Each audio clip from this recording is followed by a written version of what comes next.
Hello नमस्कार दोस्तों, क्या हाल चाल है। आशा करता हूँ सारे लोग मस्त होंगे, दुरुस्त होंगे। और आज हम एक नया टॉपिक पढ़ने जा रहे हैं जो है डिफरेंस बिटवीन होल एंड आल।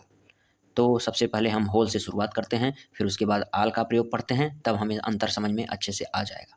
तो होल का अर्थ होता है कुल या संपूर्ण, यानी ये होल जो है समूह के सभी सदस्यों को एक साथ प्रभावित करता है और कुल या संपूर्ण का अर्थ देता है। यानी होल का प्रयोग हम जब करेंगे तब वह किसी ग्रुप के सभी सदस्यों को एक साथ रिप्रेजेंट करता है।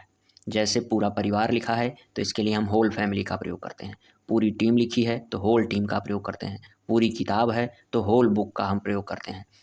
और आल का प्रयोग क्यों नहीं करते हैं? क्योंकि आल जो है यह समूह के सभी सदस्यों की अलग अलग बात करता है। यानी यदि सभी कोई भी ग्रुप है उनके सभी सदस्यों को अलग अलग कोई चीज़ बतानी है, कोई चीज़ उनके बारे में वर्णन करना है, या उनको कोई चीज़ देना है या कोई चीज़ उनसे लेना है, तो वहाँ पर हम आल का प्रयोग करते हैं। जैसे सभी सदस्य आल मेंबर्स, सभी किताब आल बुक्स, सभी दोस्त आल फ्रेंड्स। तो आखिर इन दोनों में अंतर हम कैसे उदाहरण के द्वारा समझेंगे, यह देखते हैं। जैसे यहाँ पहला एग्जाम्पल दिया है, पूरा परिवार क्रिकेट देख रहा है तो the whole family is watching cricket लिख देंगे। पूरी टीम खुशी मना रही, the whole team is celebrating लिख देंगे। मैंने पूरी किताब पढ़ ली है, I have read the whole book लिख देंगे। तो तीनों में आखिर होल का प्रयोग क्यों किया गया है? क्योंकि यहाँ पहले एग्जाम्पल में पूरा परिवार क्रिकेट देख रहा है, यानी परिवार के सभी सदस्य एक साथ बैठकर देख रहे हैं। यानी इस वाक्य में पूरा परिवार कहने का मतलब है कि परिवार के सभी सदस्य, और हमको सभी सदस्यों को एक ही बार में डिनोट करना है, एक ही बार में बताना है, तो हम होल लगाएंगे। इस वजह से द होल फैमिली। पूरी टीम खुशी मना रही है, यानी सभी सदस्य खुशी मना रहे हैं, एक साथ मना रहे हैं, यानी द होल टीम लिखेंगे, इज सेलिब्रेटिंग। उसी प्रकार किताब, मैंने पूरी किताब पढ़ ली है तो I have read the whole book. पूरी किताब पढ़ ली है, किताब के सारे पन्नों को पढ़ ली है, तो द होल बुक लगाएंगे। अच्छा, इसी के साथ एक चीज़ और हम जान लेते हैं कि अगर होल का प्रयोग कर दिया जाता है किसी नाउन के पहले तो वह सिंगुलर हो जाता है। इसके नाते यहाँ इज लगेगा। पूरी टीम खुशी मना रही, the whole team is celebrating होगा। और यहाँ मैंने पूरी किताब पढ़ ली है, चूँकि यहाँ पर ऑब्जेक्ट के रूप में होल बुक आया है तो यहाँ से इस तरीके का कोई प्रभाव नहीं है। अब आते हैं आल के उदाहरण को समझते हैं। मेरे परिवार के सभी सदस्य होली मना रहे हैं, तो all the members of my family is oblique are celebrating Holi. तो यहाँ मैंने दिया है आखिर इज होगा कि आर होगा। तो सबसे पहले हम आल का मतलब समझते हैं, यानी परिवार के सभी सदस्य होली मना रहे हैं, यानी अलग अलग सारे लोग मना रहे हैं। तो all the members of my family, यहाँ इज ना होकर के आर का प्रयोग किया जाएगा, यानी आर सही है, इज गलत है।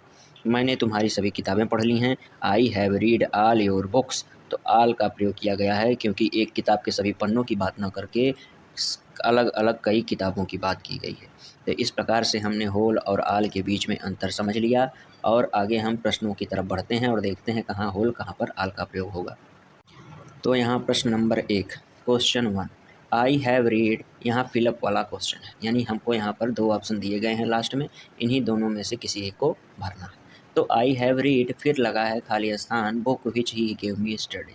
तो सबसे पहले हम इसका हिंदी में अर्थ निकालने का प्रयास करेंगे ताकि हमको अच्छे से समझ में आ पाए कि आल का प्रयोग होगा कि होल का प्रयोग होगा।